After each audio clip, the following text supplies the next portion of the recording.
दोस्तों, आपने भगवान शिव के 12 ज्योतिर्लिंगों के बारे में तो सुना ही होगा, पर सभी चूतड़ भारत के अनेक प्रदेशों में स्थित है। पुराणों में इन सभी ज्योतिर्लिंगों के महारथी में तथा प्राकट्य का वर्णन मिलता है। तो चलिए देखते हैं अपने इस एपिसोड में सर्वप्रथम चूतड़ लिंग की कथा। दोस्तों, शिव पुराण के कोटि रुद्र संहिता में सोमनाथ को सर्वप्रथम ज्योतिर्लिंग कहा गया है, जो कि गुजरात राज्य के एक क्षेत्र सौराष्ट्र में स्थित है। सोमनाथ ज्योतिर्लिंग की स्थापना से संबंधित कथा कुछ इस प्रकार है कि प्रजापति दक्ष ने अपनी 27 कन्याओं का विवाह चंद्रमा के साथ किया था। दक्ष करने आए चंद्रमा को अपने पति स्वरूप में पाकर बड़ी ही खुश थे, परंतु चंद्रमा कुल 27 बहनों में से सबसे अधिक प्रेम रोहिणी से करते थे। इस बात से बाकी सभी स्त्रियां दुखी रहने लगी और अपने पिता प्रजापति दक्ष की शरण में चली गई थी। अपनी पुत्रियों की व्यथा और चंद्रमा के दुर्व्यवहार को सुनकर प्रजापति दक्ष भी बहुत दुखी हो गए थे। उन्होंने चंद्रमा से भेंट की और उन्हें शांतिपूर्वक कहा, तुमने निर्माण व पवित्र कुल में जन्म लिया है, फिर भी तुम अपनी पत्नियों के साथ भेदभावपूर्ण व्यवहार करते हो। तुम्हारे आश्रम में रहने वाली जितनी भी स्त्रियां है, उनके प्रति तुम्हारे मन में प्रेम कम और अधिक ऐसा सौतेला व्यवहार क्यों है? अब तक जो मैं हार किया है ठीक नहीं है, अब आगे फिर ऐसा दुर्व्यवहार तुम्हें नहीं करना चाहिए। इस प्रकार प्रजापति दक्ष ने अपने दामाद चंद्रमा को प्रेम पूर्वक समझाया और ऐसा सोच लिया कि चंद्रमा में सुधार हो जाएगा। उसके बाद प्रजापति दक्ष वापस चले गए थे।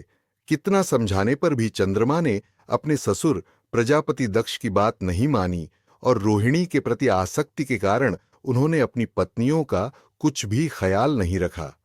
दोबारा यही समाचार प्राप्त कर प्रजापति दक्ष बड़े दुखी हुए।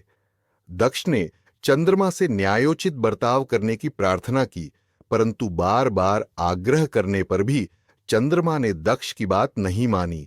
तब उन्होंने उसे शाप दे दिया, मेरे आग्रह करने पर भी तुमने मेरी अवज्ञा की है, इसलिए तुम्हें शहरो हो जाए। दक्ष द्वारा साथ देने के साथ ही क्षण भर में चंद्रमा रोग से ग्रसित हो गए। उनके शीर्ष होते ही सर्वत्र हाहाकार मच गया। सभी देवता तथा आर्षि भी चिंतित हो गए। तब सहायता के लिए सभी देवता ब्रह्मा जी की शरण में गए। ब्रह्मा जी ने उनसे कहा कि जो घटना हो गई है उसे तो भुगतना ही है, क्योंकि दक्ष के निश्चय को पलटा नहीं जा सकता है, परंतु एक उत्तम उपाय है।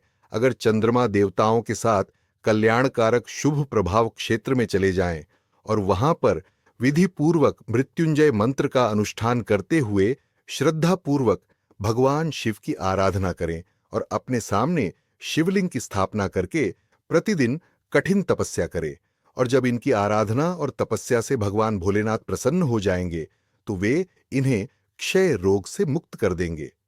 ब्रह्मा जी की आज्ञा को स्वीकार कर देवताओं के संरक्षण में चंद्रमा देवमंडल सहित प्रभास क्षेत्र में पहुंच गए थे। वहां पर वे मृत्युंजय मंत्र का जप तथा भगवान शिव की उपासना करने लगे थे। उन्होंने 6 महीने तक निरंतर तपस्या की। 10 करोड़ मृत्युंजय मंत्र का जप तथा ध्यान करते हुए चंद्रमा स्थिर चित्त से बाहर निरंतर खड़े रहे थे। तब उनकी तपस्या से भगवान शंकर प्रसन्न हो गए और उन्होंने चंद्रमा से उत्तम वर मांगने को कहा। तब चंद्रमा ने प्रार्थना करते हुए कहा, देवेश्वर, आप मेरे सभी अपराधों को क्षमा करें और मेरे शरीर के इस क्षय रोग को दूर कर दें। तब भगवान शिव ने कहा कि चंद्रदेव, तुम्हारी कला प्रतिदिन एक पक्ष में क्षीण हुआ करेगी, जबकि दूसरे पक्ष में प्रतिदिन बार निरंतर बढ़ती रहेगी। इस प्रकार तुम स्वस्थ और लोक सम्मान के योग्य हो जाओगे। तब उन्होंने भक्तिभाव पूर्वक शंकर की स्तुति की। ऐसी स्थिति में निराकार शिव उनकी दृढ़ भक्ति को देखकर साकार लिंग रूप में प्रकट हुए और संसार में सोमनाथ ज्योतिर्लिंग के नाम से प्रसिद्ध हुए। दोस्तों, वहीं पर सभी देवताओं ने सोमनाथ ने की स्थापना की, जिसमें भगवान शिव